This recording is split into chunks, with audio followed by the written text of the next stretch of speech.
Have you ever looked in the mirror and wondered who is truly looking back? Is it you? Or is it a collection of scars you have been taught to hide? We live in a world that has declared war on pain. We are taught to numb it, to distract ourselves from it, to medicate it into silence. We see suffering as a malfunction, a sign that we have taken a wrong turn, a cosmic error to be corrected as quickly as possible. But what if this is the greatest lie we have ever been told? What if your deepest wounds, your most profound heartbreaks, and your darkest nights are not punishments, but initiations? What if life isn't happening to you, but for you? This is the central secret of alchemy, not the medieval fantasy of turning lead into gold, but a far more profound technology of the soul, the art of turning pain into power, trauma into wisdom, and the leaden weight of human experience into the radiant gold of a transformed sea. Honestly, this is not a metaphor. It is a process, as real and as governed by laws as the forging of steel. To create a sword of immense strength, the metal must be subjected to unbearable heat and relentless pressure. It is hammered, folded, and plunged into fire again and again. A casual observer sees only violence, only destruction. But the blacksmith knows, the blacksmith understands that this intense process is not destroying a metal. It is purifying it, strengthening it, aligning its very essence until it becomes something unbreakable. Your life is the forge, your challenges are the fire and the hammer, and you are both the metal and the alchemist. For centuries, the mystics, the sages, and the true philosophers have known this. They understood that to run from suffering is to run from the very catalyst of our own becoming. To build a life free from all challenge is to build a beautiful, sterile museum where nothing ever grows or changes. The aware and soul does not pray for a lighter burden. It asks for a stronger back. It does not wish for a calmer sea. It learns to master the art of sailing through the storm. In this journey together, we are not going to offer you platitudes or simple comforts. We are going to hand you the lost keys to the alchemist's laboratory, your own inner world. We will decode the 7 secret signs that the sacred process of transmutation is already happening within you, whether you are aware of it or not. These are not signs that you are getting better or healing in the conventional sense. These are signs that you are deepening, that you are becoming more real, more powerful, and more aligned with the truth of who you are. So take a deep breath. The great work has already begun. As the alchemical fire purifies the soul, its effects begin to manifest in your perception of reality. These are not loud declarations. They are key, at seismic shifts in the very foundation of your being. Let us explore the 7 undeniable signs that the great work is unfolding within you. The first sign is the emergence of joyful detachment. Our culture confuses attachment with love. It teaches us that to love something is to cling to it, to fear its loss. But the alchemist discovers a higher love that is vast, unconditional, and free from the anxiety of possession. It is the way the sun loves the earth, bathing it in warmth without demanding anything in return. You begin to love people, experiences, and your own life with a profound depth. Yet you hold them lightly. You understand that you are a guardian of moments, not an owner of things or people. This detachment is not coldness. It is the ultimate expression of freedom. You no longer suffer from the inevitable changes of life because you have stopped resisting its flow. Following this comes a deep comfort in you. Knowable society is built on the illusion of certainty. We create 5-year plans, purchase insurance, and desperately seek to know what tomorrow will bring. The alchemical process burns this need for certainty away. You realize that the desire to control life is the very source of all anxiety. In its place, a profound trust emerges, not a blind faith, but a deep, intuitive knowing that you are part of a vast, intelligent process. Like an ancient mariner who trusts the stars more than the map, you learn to navigate by your inner compass. You can say the words, "I don't." No, not with fear, but with a sense of wonder. The mystery of life is no longer a problem to be solved, but an adventure to be lived. The third sign is the birth of authentic compassion. B. For this transformation, you may have felt pity. Pity is an emotion of the ego. It looks down from a position of perceived safety.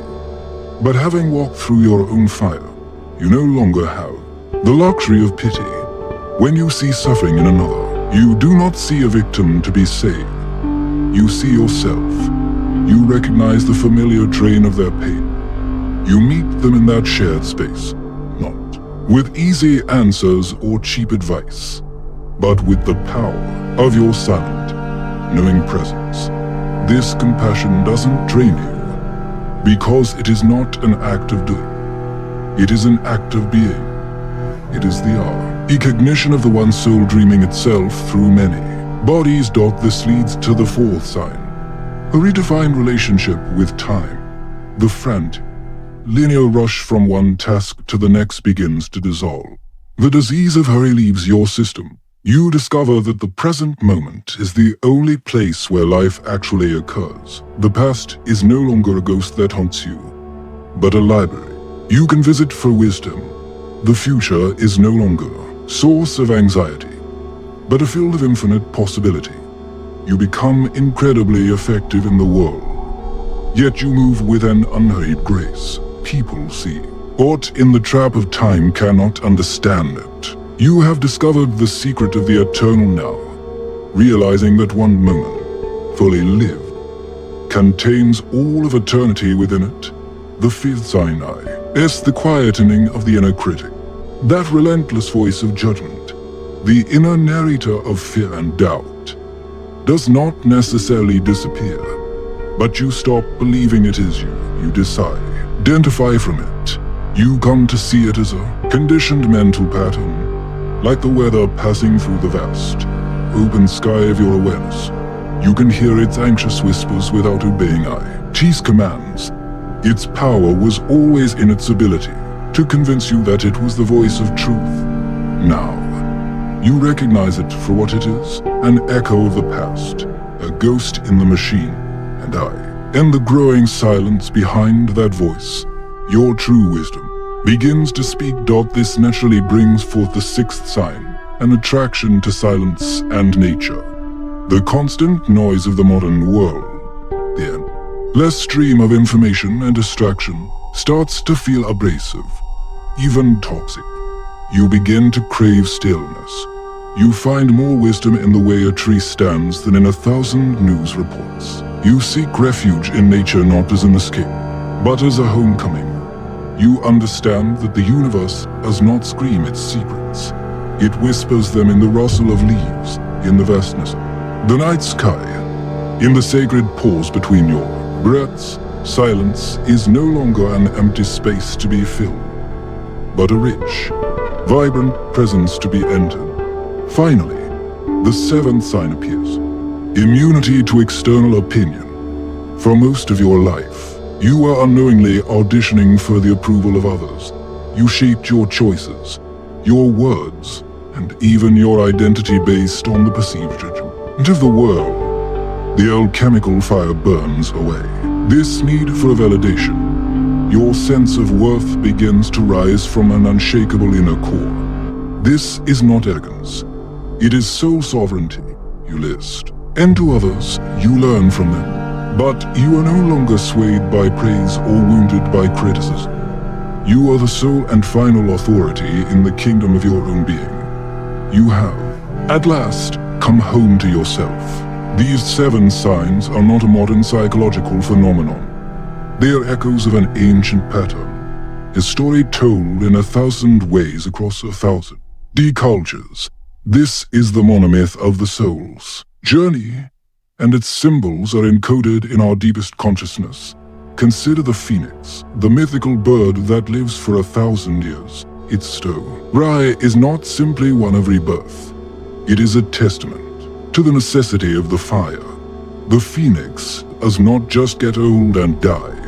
It builds its own funeral pyre and willingly surrenders to the flames. It understands that for the new to be born, the old must be utterly and completely consumed. This is the symbolic truth behind joyful detachment. You cannot cling to the ashes of your old life and expect to be reborn. The fire demands a total surrender, a trust in the process that what will emerge will be truer and more radiant than what was lost. Look then to the image of the alchemist in the laboratory. The popular image is of a madman trying to create gold. But the true alchemists, the Hermetic philosophers, wrote that the transformation had to occur within the alchemist first.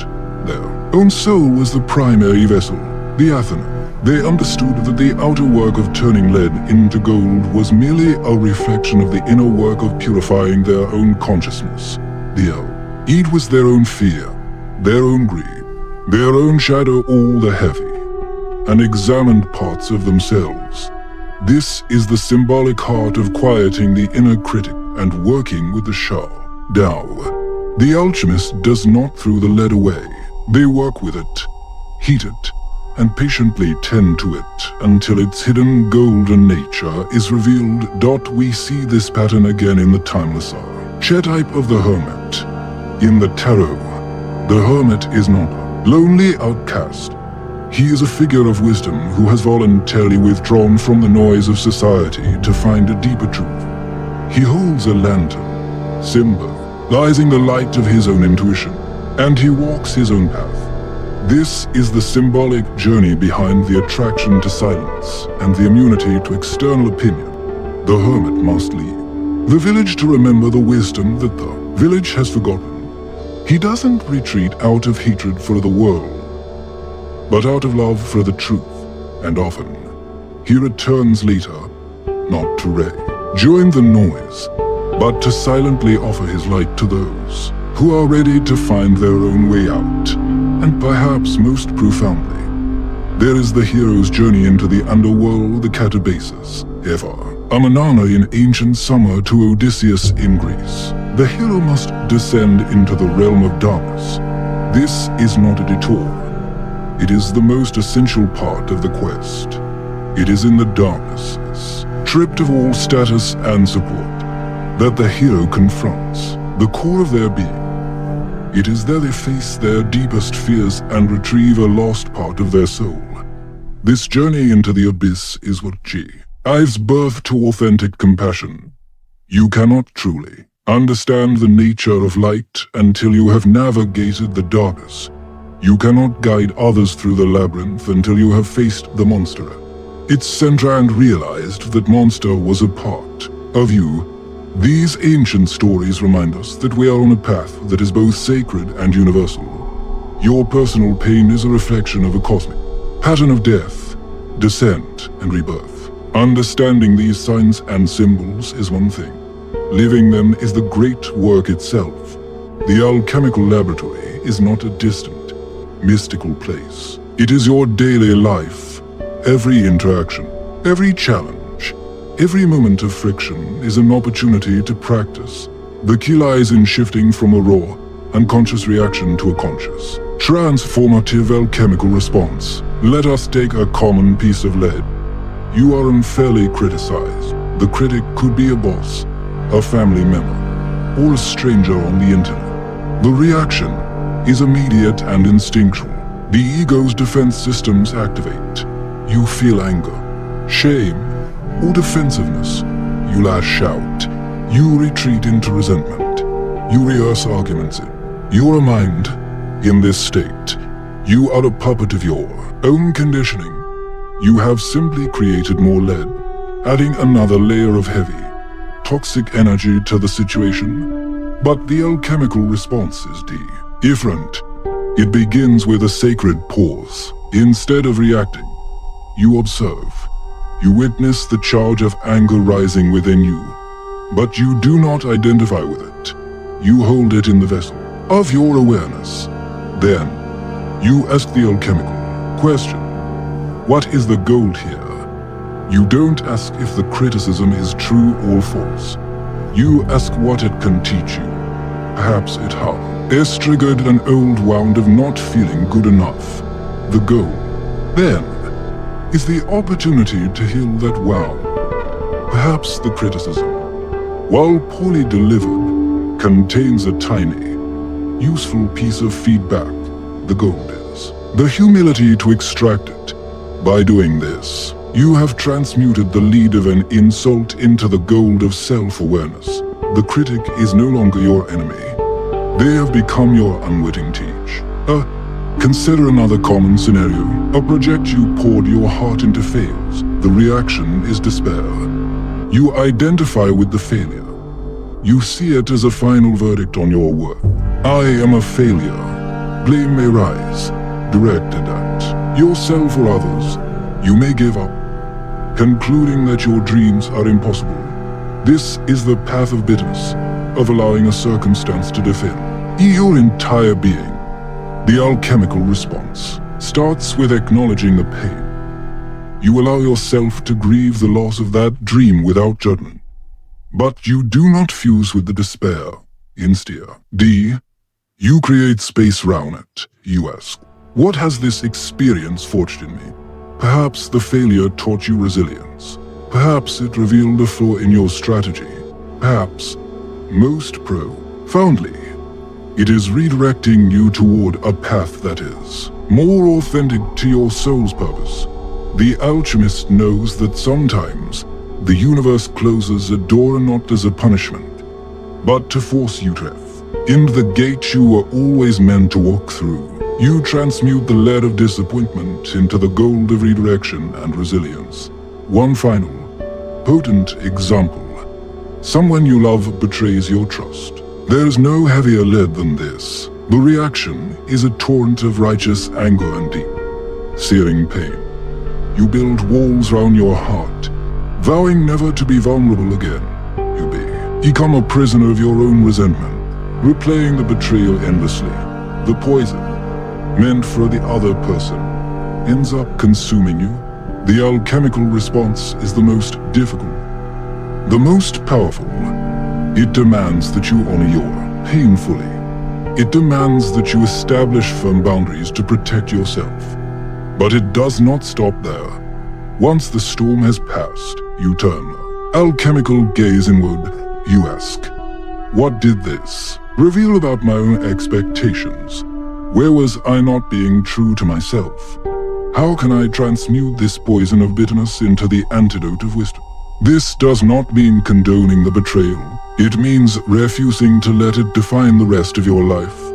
It means transforming the most painful wound into a source of profound strength and a deep capacity to offer your trust with wisdom and clarity in the future. This is the mastery of the art. We have journeyed through the fire of the forge, decoded the quiet signs of transformation, remembered the ancient symbols that map the soul's terrain. We have learned to distinguish a raw reaction from an alchemical response. But there is one final, great secret to reveal.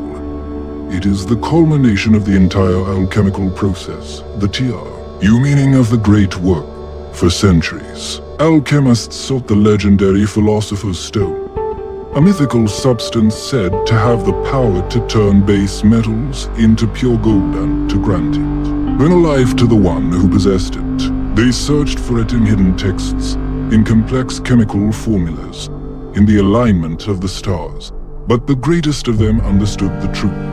The Philosopher's Stone was not an external object to be found. It was an internal state to be achieved.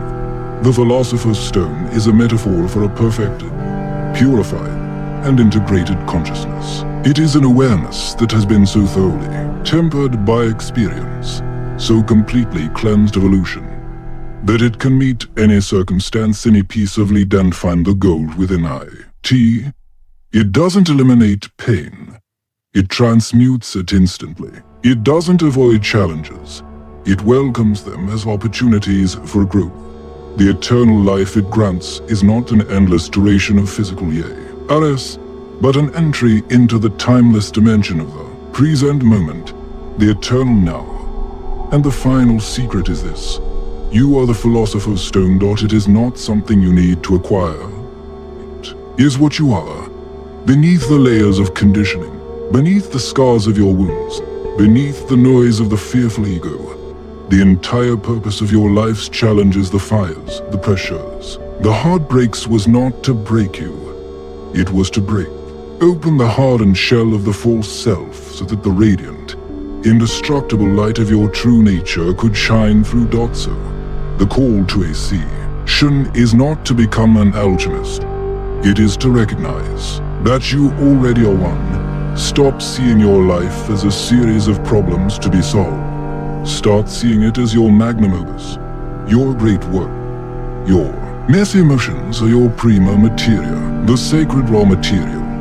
Your daily challenges are the fire of the forge, and your awareness, your ability to consciously witness and transform your experience, is the transmuting power itself. You did not come here to live an easy life. You came here to become a master. You came to learn how to hold sorrow in one hand and joy the other, and to know that both are sacred. You came to realize that you are not the wave that crushes and disappears, but the entire, vast and eternal ocean. The work is not over. The search is. You are the gold you have been seeking. You are the treasure. You are the stone. Now, live from that truth.